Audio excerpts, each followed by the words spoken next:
at the end so you can chime in and tell us what you think. Well, I guess we have two visitors, but one is a returning visitor. We'll turn the floor over to you so you can say a few words at the end. Let's all stand right now and recite our pledge. Pledge allegiance to the flag of the United States of America and to the republic for which it stands, one nation under God, indivisible, with liberty and justice for all. We have a full schedule today. I won't hesitate. I'm going to go ahead and turn it over to Ms. Dana Hill, our Toastmaster for today. Thank you. We are few in number, but we are mighty, are we not? Yes. I apologize. I did have a theme for the day, but I didn't get it out to everybody very quickly, so it's not something that we'll probably hear in our speeches today. The theme, though, was peacemakers, and the reason I have even thought about peacemakers is because I'm on Facebook so that I can see what my son is doing while he's in the Army, because there's little posts and there's other people that talk about things, and that's really the only reason I'm on Facebook. But boy, oh boy, do y'all see all of the political stuff that's slammed around on Facebook. I mean, I occasionally join in myself if it's something that I feel very strongly about. But sometimes we do this in such a way that it's, well, hateful or not. People don't really feel like they're saying what they need to say in a very nice way, and so we get offended maybe sometimes. And so I think that we think about peacemaking. We should think about making peace, being respectful of other people's opinions, but making peace. And not to belabor this or take a long time, but just to remind you that there are several people in our history that have received the Nobel Peace Prize. So as we think about that and what they did to deserve that honor, we'll kind of come back to that in between speeches a little bit. But before we get started, I want to talk about Adrian, who is beeping me to death on the awe counter, because I do a lot of sows, and I even preach about that we shouldn't do sows, and I do them. So Adrian, can you tell us what you're going to be dinging me on today and everybody else? The awe counter tells us what we should not do. One of the things I think we need to do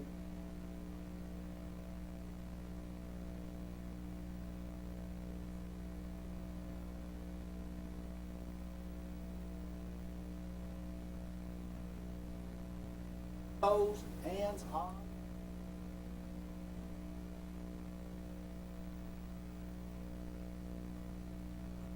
And so, but those are the words usually we should.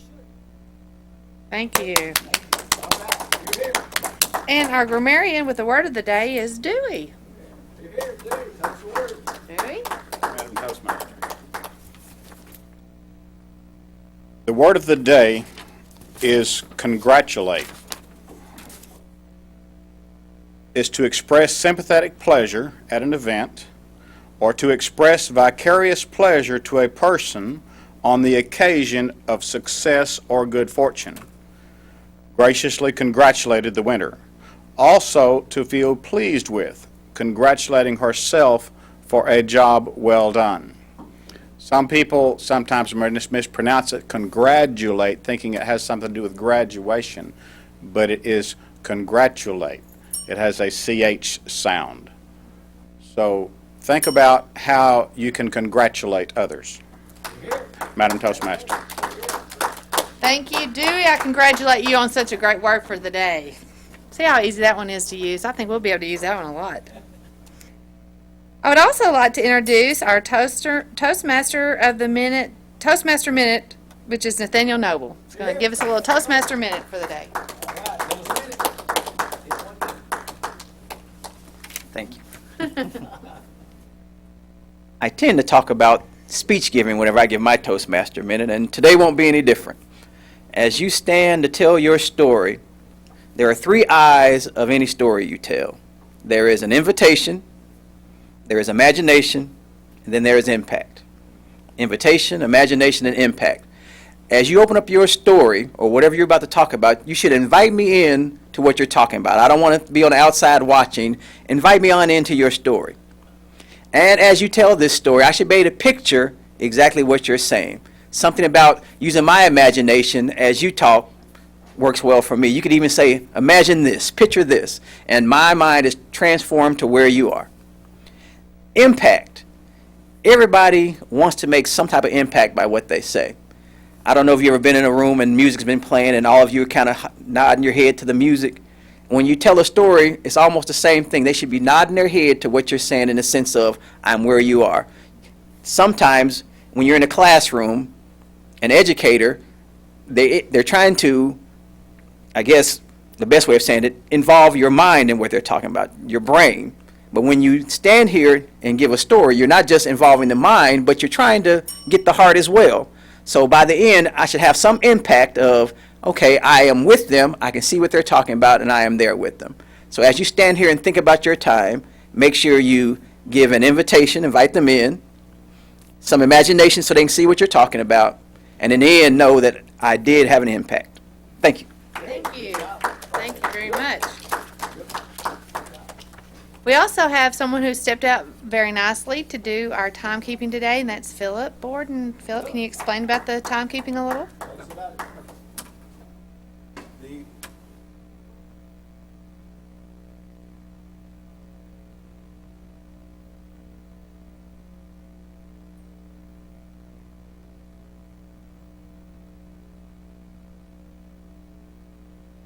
Thank you. We need to get right on into our speeches. With that being said, our first speaker today is Dewey. And his speech today is Believe in a Miracle, and this is from number 3, Get to the Point, which is a 5 to 7 minute speech. Thank you.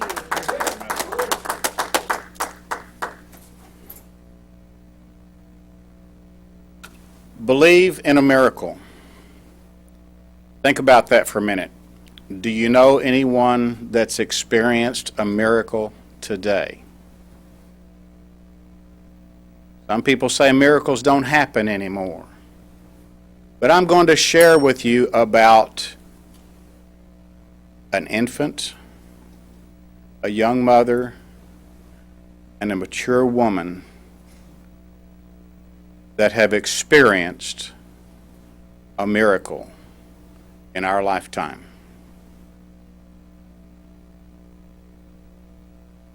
In 1957, Korea was a difficult place with the conflict going on there.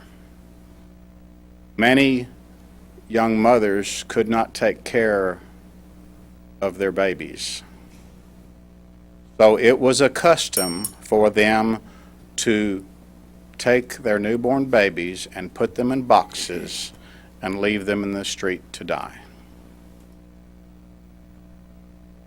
I'm going to tell you about one young infant that experienced a miracle.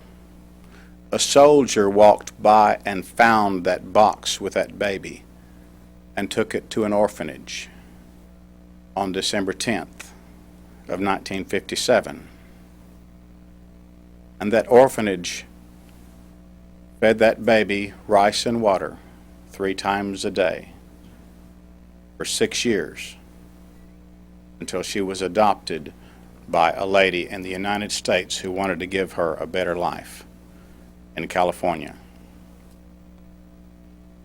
That young baby became my wife.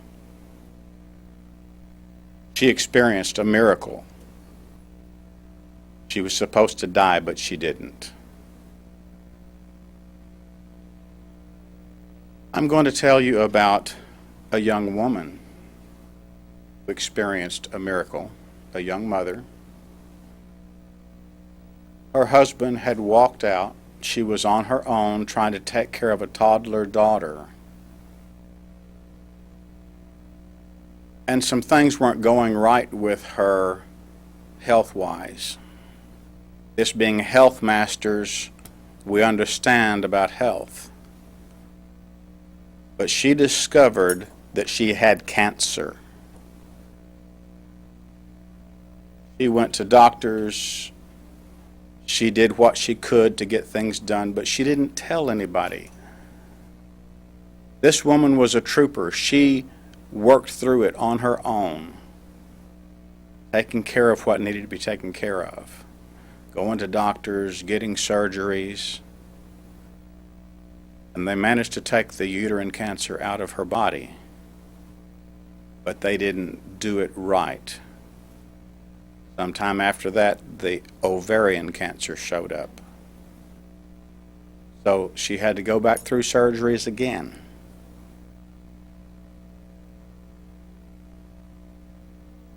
But in the end result, this woman was given a clean bill of health from her cancers, in spite of the tragedies that she went through. That woman was my wife. I want to tell you about a third person.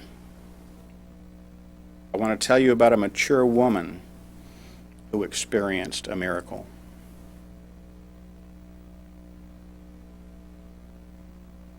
In November the 19th of 2008, this mature woman had an aneurysm that burst deep inside her brain that caused her to have a stroke. It was a miracle that it happened in a chiropractor's office, in front of a chiropractor that recognized the signs of a stroke. It was a miracle that there was an ambulance company 30 seconds away, and they came to pick her up and take her to the hospital. But at the hospital, the doctor said the miracle stop here. The bleeding's too deep. There's nothing that we can do. We've contacted Aurora to come harvest her organs because she's going to be dead in less than 24 hours. But God had other plans. She woke up and said, "Can I go home now?" A miracle beyond what the modern medicine could say.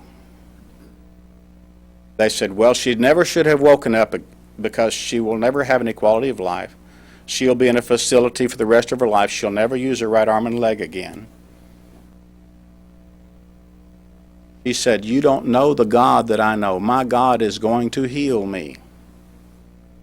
The therapist laughed her to scorn and said, get used to it. This is your home for the rest of your life.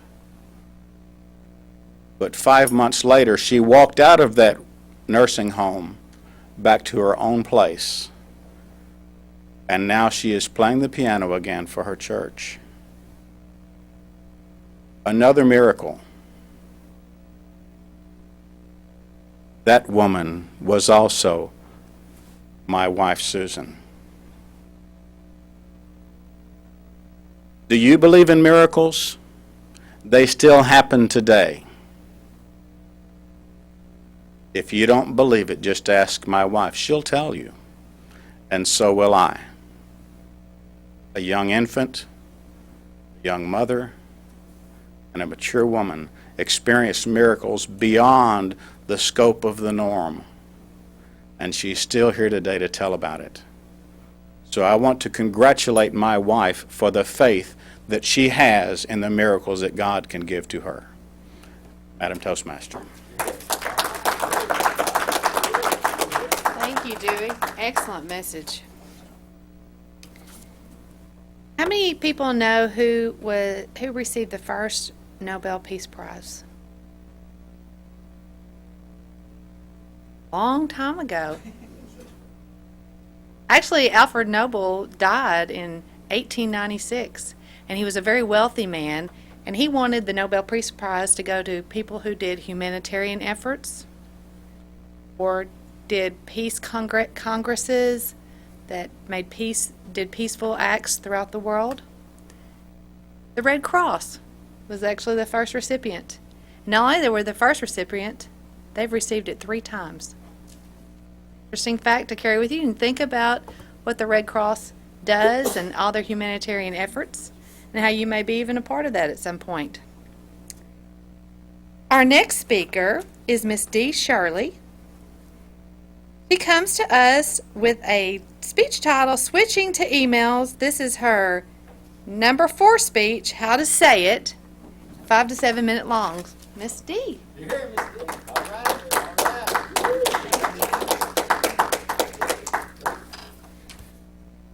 Afternoon, Toastmaster and fellow. Actually, my topic is switching to emails topics. Last weekend, I was searched to my topics that what I'm gonna speak today. At first, I was going to speak about work smarter, not harder. And I researched on the internet, and I don't feel comfortable to talk about that topic because I have been teaching my daughter to work smart and work hard. And I always told her that you have to have these two combinations together. You don't want to work hard only or work smart only. Because if you work hard but not smart, you tend to let people take advantage of you. And if you work smart but not hard, you tend to take advantage of somebody else. So I have been teaching her that to have these two combinations together. So when I'm gonna pick my topic to work hard, work smarter, not harder, I could not get my speech together. So during I searched on the internet on the topic work smarter, not harder, I found some article that interesting. It's about emails, and it's under work smarter, not harder. That's why I'm switching my topics to emails. Here is some interesting topic about the emails. What is the number one productivity killings? They have two things, emails and meetings. But today I'm going to talk about emails. You know what is this number relate to the emails? 304. That most people receive an average of 304 emails weekly.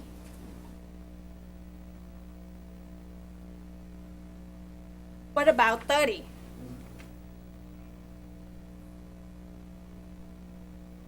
Most people check their email an average of 30 emails per hour. What about 15? Most people will spend 15 minutes to refocus after handling their incoming emails. And that's why the email is one of the reason that is kill our productivities. In that article it said there are 3 reasons why email kill productivities. It's the number 1. Have you ever seen this? Inbox 0. If you average, we got about 300 emails per week. So to get this 0, I would like to congratulate you because and reason number 2, email zero teams knowledge, silence knowledge. What that mean is sometimes when you send email to your team members, can you review the article? You sometimes, since you get 300 emails weekly, sometimes it get lost somewhere. So some of good article, it might be lost.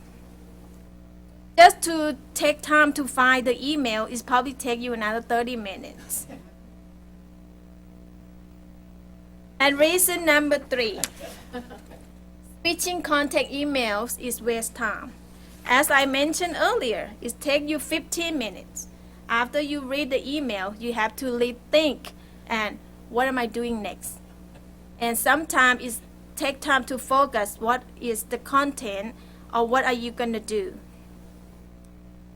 And what can we do to increase our productivity? Some people will set time to check their email only. You might check email only 9 o'clock, and then you will check it again at 4 o'clock, 3 o'clock. Some people will put the sound, like if your email from your boss will have beep beep or urgent. Or if someone that is not important, you probably put the sound, wonder later. Just kidding. Cindy, look at me. And if you look at the email and if you see CC, it means that mail is not direct to you directly. So you might not have to take action right away. It's just FYI. So whatever FYI, you can put in your folder that to read it later. So, I'm sorry. I get lost now. So I think this is just my speech of today. Thank you.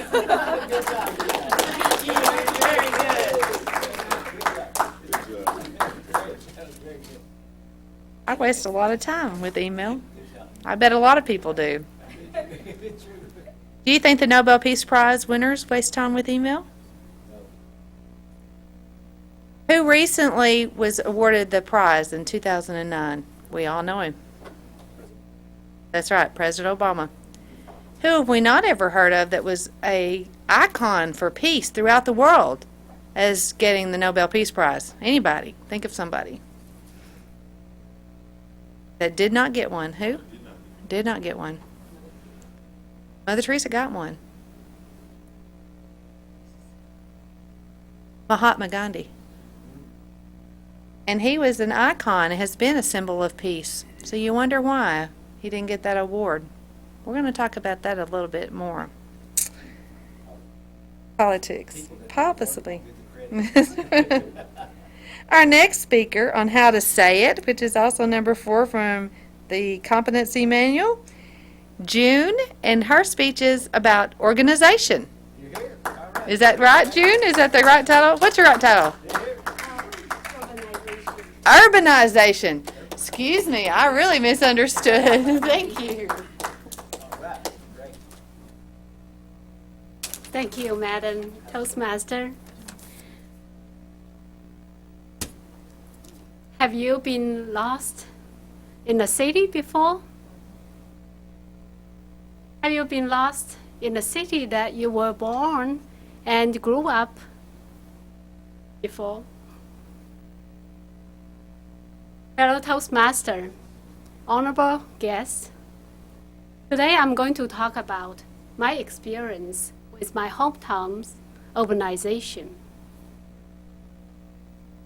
I grew up in a small city in the south part of the China. It is a very small city.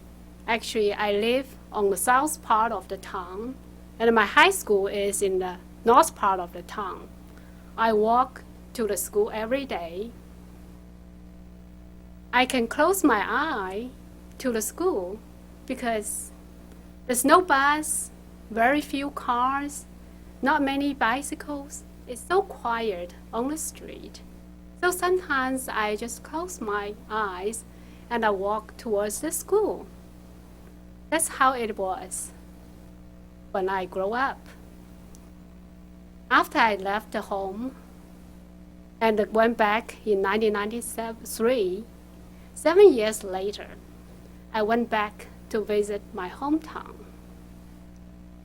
While we reached to the city, the edge of the city, I can't even recognize it. All high buildings, tall buildings, skyscrapers, and the street so strange we never seen. We totally lost. We don't know where to enter the city even.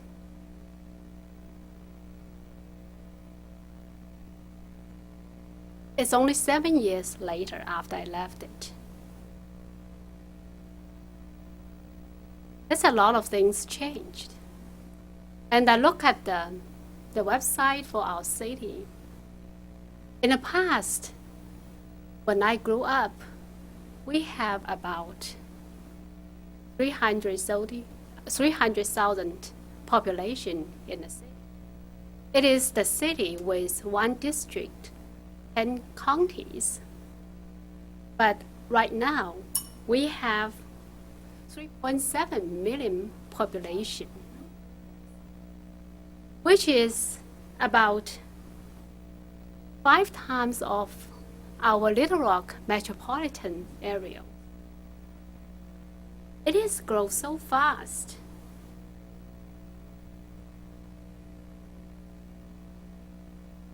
The urbanization, according to Wikipedia, it is the physical growth of an urban area. It could be a result of rural migration or the result of suburban concentration into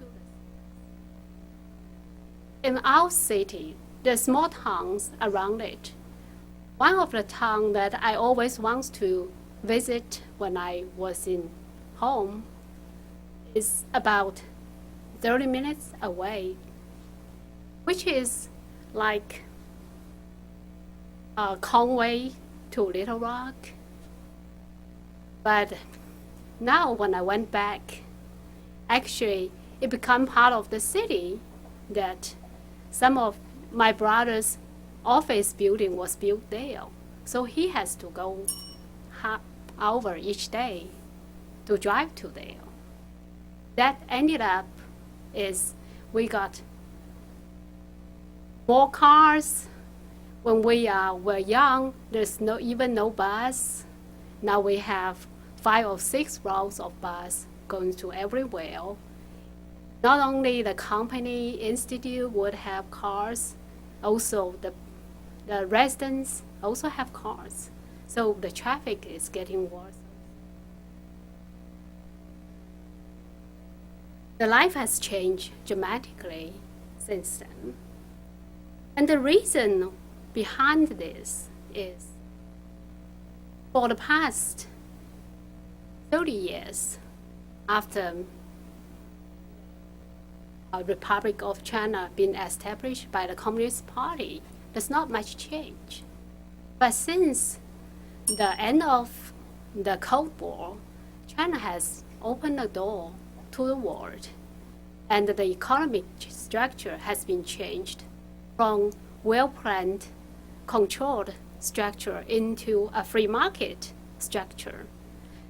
We see that is also impressed by the trend of the globalization. China become a world factory, and the needs drives the change of the society structure. In the past, we have this residence account system. Everybody has to stay in where you reside. You cannot move. You cannot find any job anywhere place. Now, because of the big needs of the workforce, this system has been changed.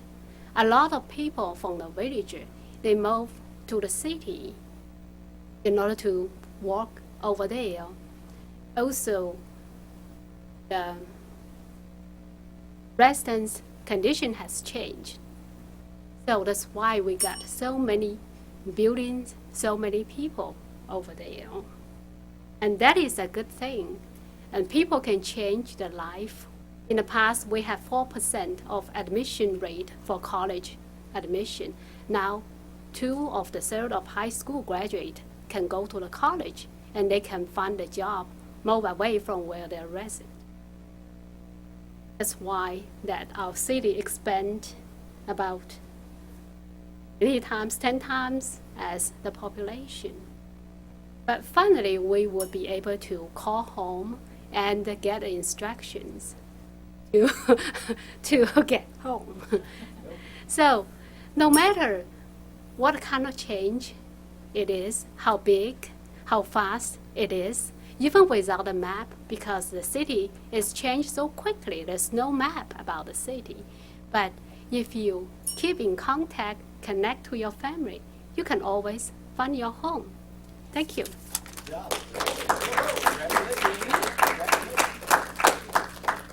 Thank you very much. A lot of us don't know about these other places in the world, and we're happy to hear about them. When you first asked, had we ever been lost in a city, I was once lost in Seoul, and no one spoke my language. That was a little tricky, and all the bus stops looked the same. all the little sushi deli things at the storefronts all look the same. They even aligned their sushi or their little rice rolls the same in the window. Like, where are we? It took a while to find our way back, but we did. Obviously, I'm here. How many people do you know yourself that you think should receive the Nobel Peace Prize? That you know that are volunteer, do great work? Just something for you to ponder. Don't really have to answer, but how many people do you know? Our table topics master today is Philip Borden. I don't know what he's going to talk about. I guess we're all in for a great big surprise. Surprise, surprise. Table topics. Thank you. Well, congratulations so far, Dana, on a very well put together meeting. I was thinking about the theme of peace, and I wasn't sure where Dana had planned to go with that meeting theme idea. It turns out she's kind of thinking a little more globally and historically than what I had in mind. So to balance that out, I wanted us to think more in terms of individual peace, personal peace. What gives you a feeling of peace? So think about some of those things. And I just left a so in there, and you didn't ding me, Adrian.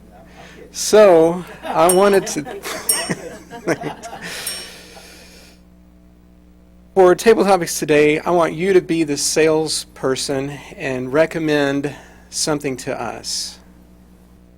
For the first question, the next time that we have a day off work to spend however we want to, with our families or just as an individual, however you want to explain this, tell us something we can do with our day off that might bring us peace. What would you recommend that we could do with our time that could bring us peace? Adrian. Topic master and fellow sales table topics of the day. Fine.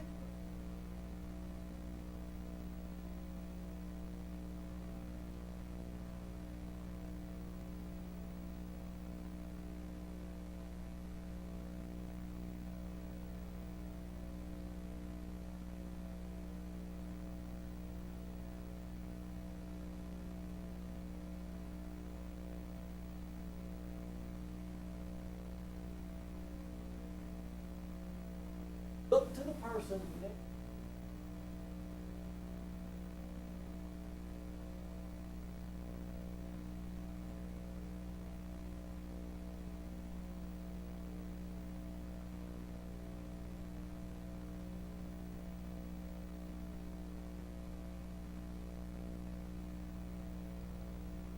Life in America, work, money, opportunities above. Look and see what's it. Oh, you didn't see the button.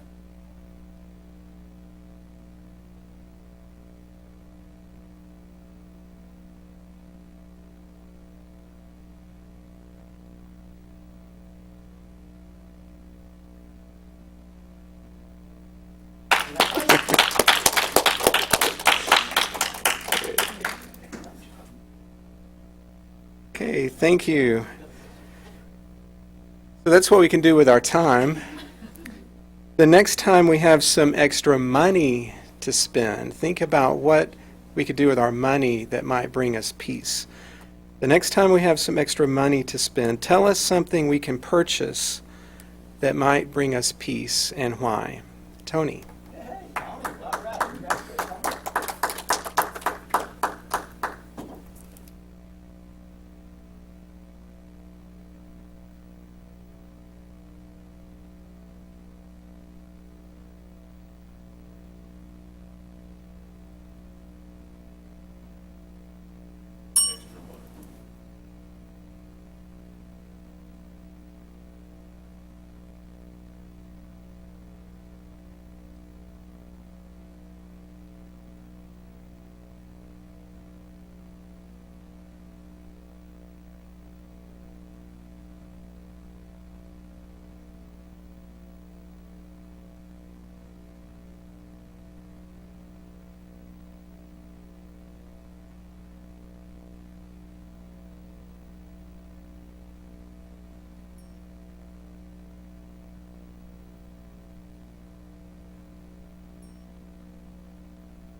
Okay, thank you.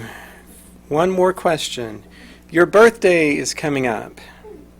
We are trying to decide as a group what to get you for your birthday that might bring you peace. Wanda, tell us what we could give you for your birthday that might bring you peace and why. Tony's already getting me chocolate. My birthday is coming up.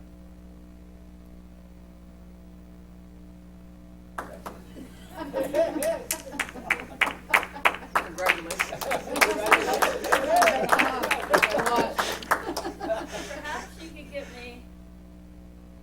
So that I would be quitting.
Okay.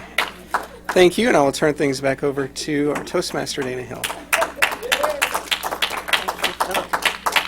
I'd like to congratulate all of you people who stood up and spoke. You managed to ramble on long enough to at least make a minute. I was going to say only Wanda could talk for a minute 20 and not say anything. A whole minute and 20 seconds. I did say something. That wasn't much of a peacemaking thing for me to say, was it? We've come to the portion of our meeting where we all learn about what we did and didn't do right. What we did excellently.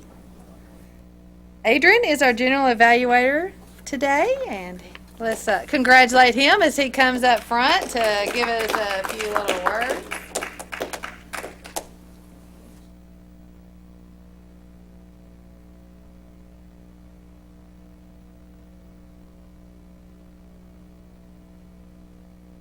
Good afternoon, fellow Toastmasters.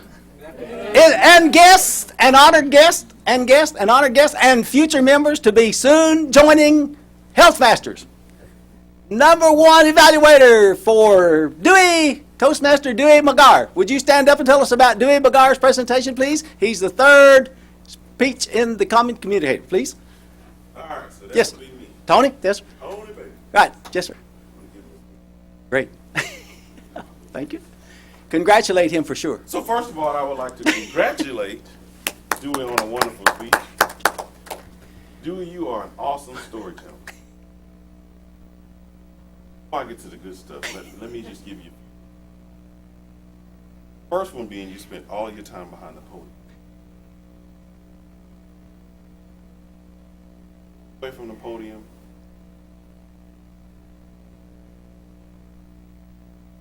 A lot to your speech. The other thing is with your eye contact was more like you were in deep thought.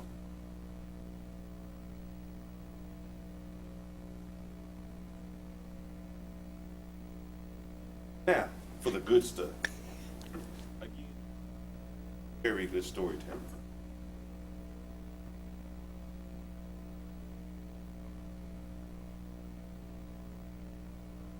Very good pace. Steady, it's purposeful. Voice inflection. Right where it needed to be. Very good voice tone. Ring a bell. Ding. He cool. Story again was good from like the way that you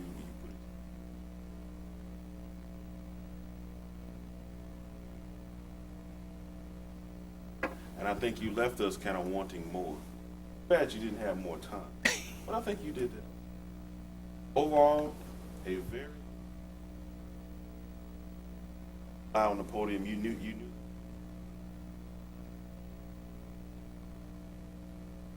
Great, good job, thank you, great, marvelous. He did use the 3 I's, that was perfect, and he did congratulate. Speaker number 2, give us your evaluation, please. Here I am. Go right for it. Yes, sir. Barbara Barbara, Williams. yes, Barbara, go for it. Thank please. you. Thank you. Thank you, sir. Mighty fine, thank you. Good afternoon. Congratulations. Good afternoon. Congratulate. Looking great. Yes, I am. I do say so myself. Marvelous. Toot my own bell. Anyway, I'm evaluating D. Shirley today on switching to emails. And she asked me to give her a very hardcore evaluation, which is kind of hard to do because her stories are always interesting. The only thing I could see was that I'm sitting in the back of the room now, so I can hear and see what you're saying. I would have had a bigger sign, and I probably would have made more movement when I asked people about 304. A little more energy with it. You did use "so" a lot as a filler because I heard the bell, and we were wondering why does he keep ringing the bell? So it kind of clicked after that. I got a little. Did I say so? Oh my gosh! Thank you, bell ringer. Congratulations to me. Good, congratulations. You can talk just a little louder, because since Adrian pointed out the fact that we don't want to meet in a small room, we continue to meet in a large room. When you go someplace else, they won't be able to hear you back there if they didn't have a mic anyway. I did like the sound about my boss email popping up. Urgent. I like your humor at the end. And it gave me a mental image of my desk. How many, do I ever have 0 emails? Yes, only when it's not working. Nothing coming in. Congratulations.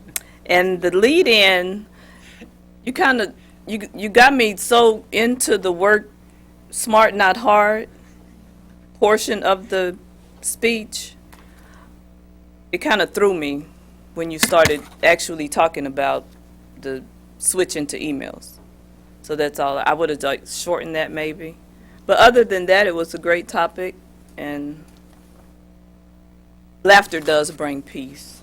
Thank you. Hey, good job. Thank you, Ms. Barbara. Great job. Good job. Congratulations. Wow.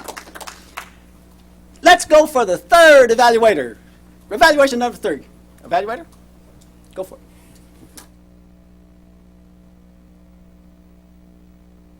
All Tanisha. right. Yes, Tanisha. Thank you, Tanisha. Okay, I had the great honor of evaluating June, Great. and she talked on her hometown's urbanization. Her speech topic was very appropriate for this particular assignment.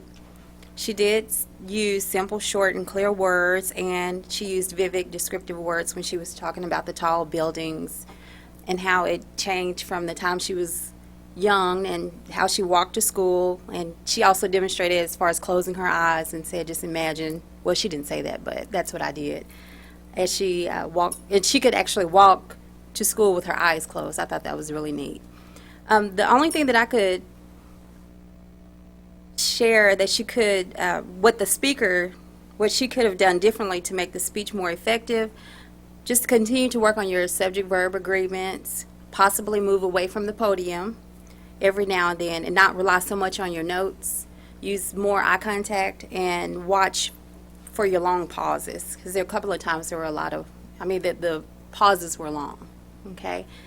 But I did, as far as what I liked about it, I enjoyed the information regarding your hometown's urbanization, and it was just amazing to learn how it changed from the time you were younger to now. And so I just wanted to commend you. Good job. Good. All right. Thank you, Tanisha. Good job. Thank you very much. Good job. Thank you, Tanisha. Let's congratulate Tanisha and congratulate each one of our evaluators. How about that? Can you do that? Let's do that. That's great. Marvelous. The word of the day is congratulate. I will congratulate each one of you because I think you did a super great job. The counter did a very good job today catching some of the so's, but, That will help you tremendously when you begin making your speeches for your humorous speech contest. Begin already today. Start today with your humorous speech contest opportunity because they are here and now. The 2nd of July, we need to start doing our contest for the humorous presentations. A young friend of mine told me in order to win at the international level, he went to the international speech contest 3 times. He said in order to win at the international level, he tape recorded himself 601 times and won the international speech contest. Maybe you know how to win the international speech contest. Let's see our timer. All right, is our timer next? Mr. Timer Phillip? Yes. Is that right? Mr. Phillip. Congratulate this gentleman. He's the toast of the day. Thank you. Timer. Very good meeting.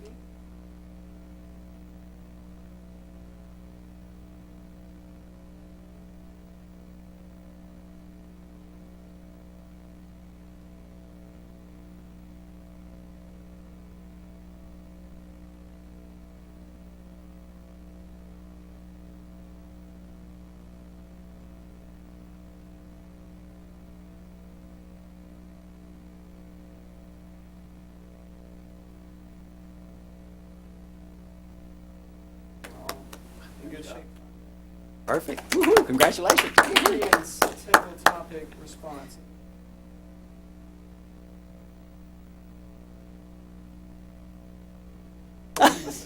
Evaluation.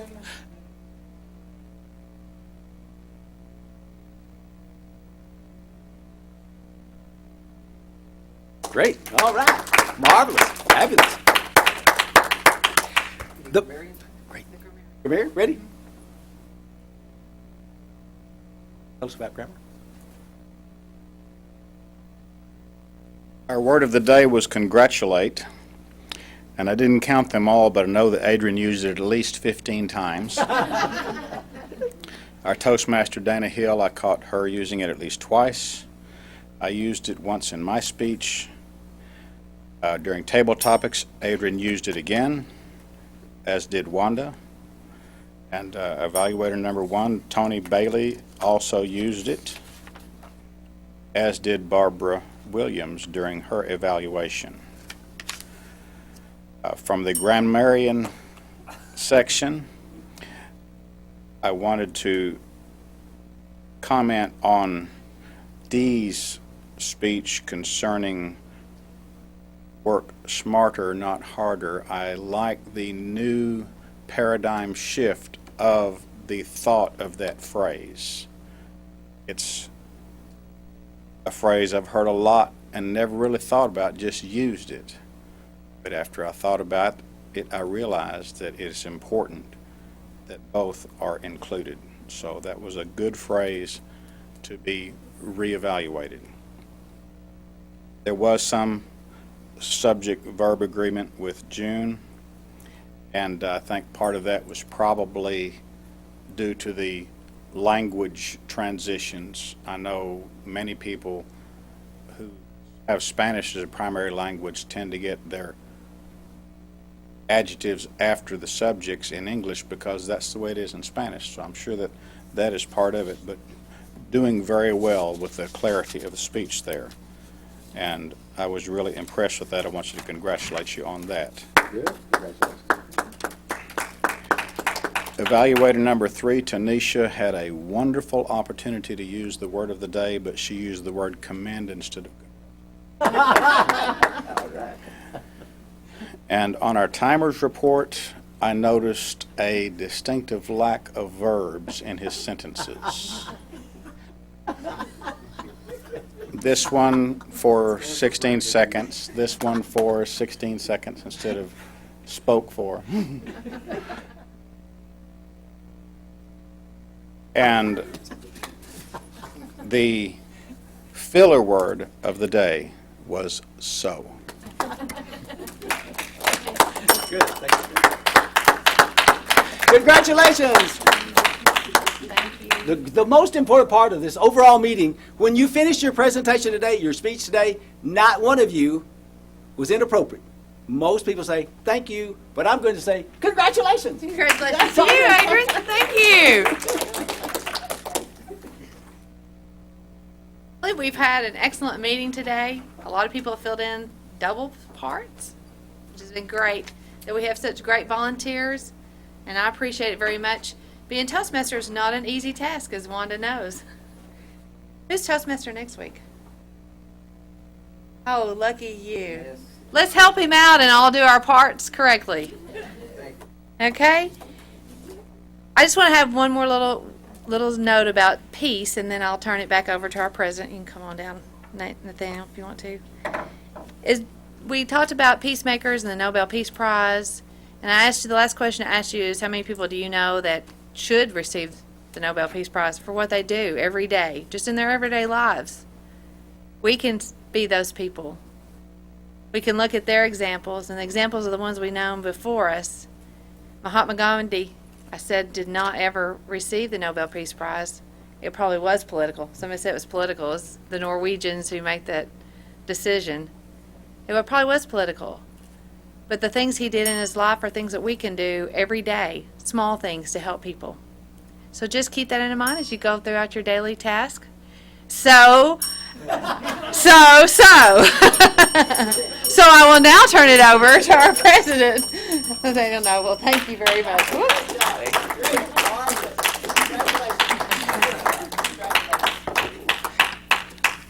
Great meeting today. For those of you visiting with us today, all three of our speeches were given by some of the newer members to our family, and they did a great job today. At this moment, the ones who are visiting with us today, I've been dinged. I want to make sure I give them opportunity to say a few words they like. If somebody invited them, go ahead and stand and let us know that you invited them, and we'll go from there. Hello.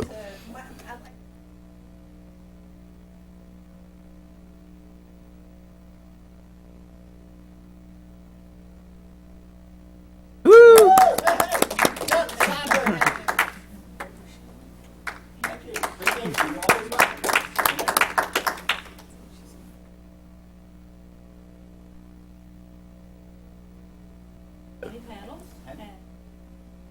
Congratulations. You got it.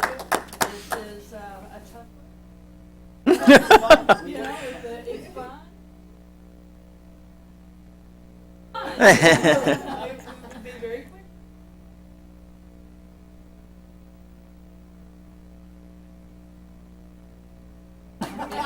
And continue on.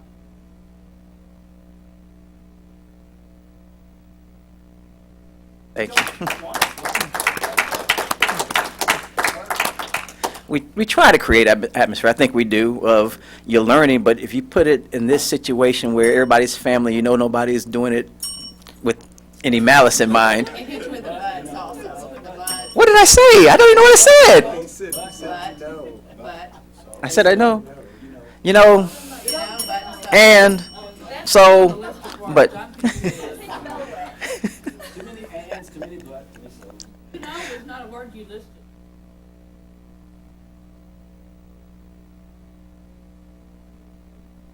That's my point. I don't know. Did I?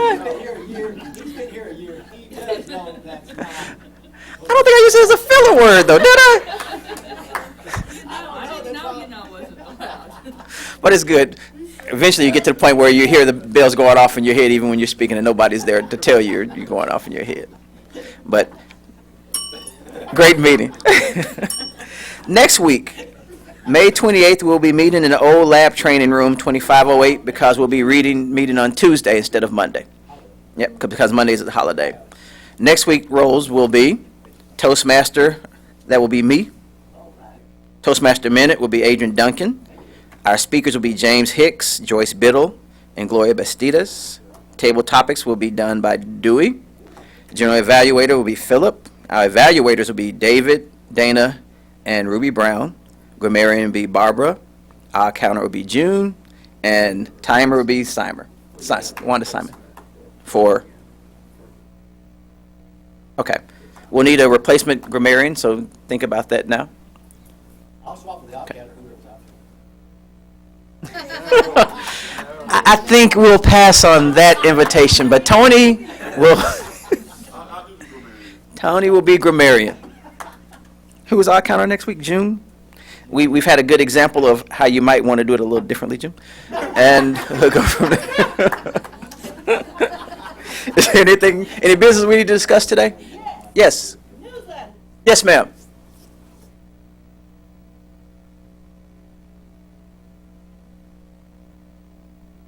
Does everybody know who's writing articles?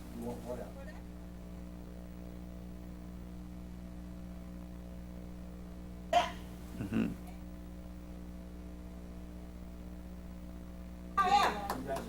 Ding! I need a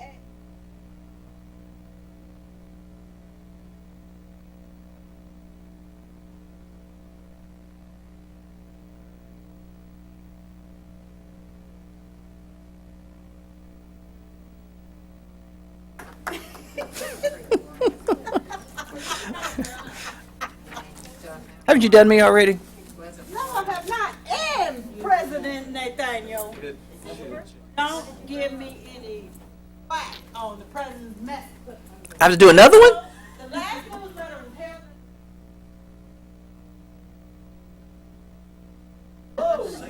But you couldn't help it, right?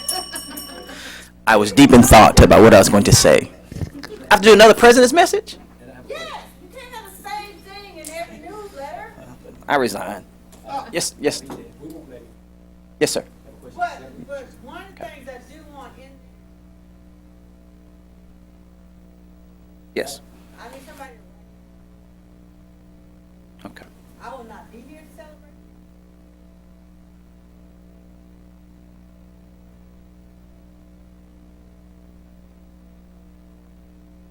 Okay. I'm sure I won't hold you up this time. Okay. Everybody saw the email this morning, I said, well, the articles by the 28th, meeting on the 28th, therefore our president. That's next week. Yes. I know.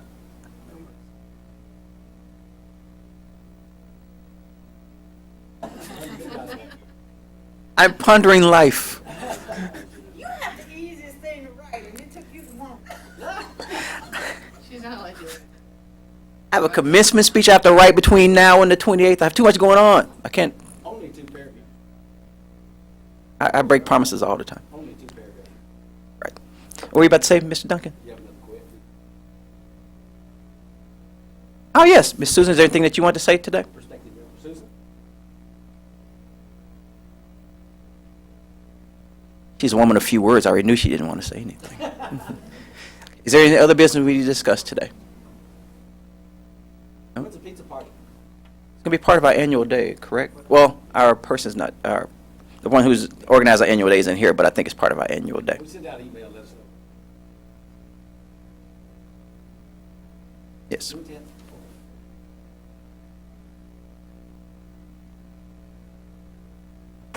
Sounds perfect.